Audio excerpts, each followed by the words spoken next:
Hello, friends. Today's question of the day is the Old Testament still relevant? We're going to look at two scriptures that give us a really clear answer to this question. And the first one is a classic you've probably heard used before, but we really can't think enough about the implications of this scripture. And it's 2 Timothy 3:16 and 17. And here's what it says: All scripture is breathed out by God and profitable for teaching, for reproof, for correction, and for training in righteousness, that the man of God may be equipped for every good work. So what does that mean?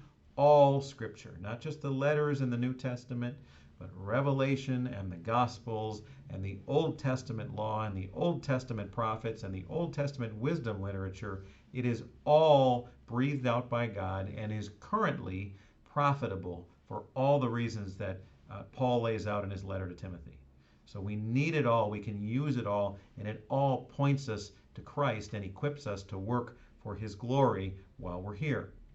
So we know that about Scripture. So by that, certainly the Old Testament is still not just relevant, but critical and important for us. And then the words of Jesus in Matthew 5, the Sermon on the Mount. Jesus comes, and one of the things that he was being accused of by the teachers of the law is, what are you trying to abolish the law? Well, he responds very clearly in 5:17, do not think that I have come to abolish the law or the prophets. In other words, the Old Testament. I have not come to abolish them, but to fulfill them.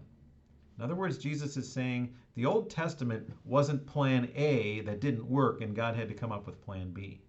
Jesus has always been the only plan, and the Old Testament was foretelling him and preparing the world for him in advance.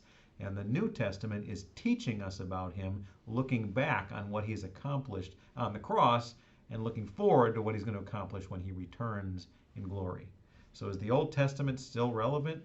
Absolutely it is. And the most important reason it's relevant is because it points us to Jesus. I hope this has been a blessing to you. Have a great day.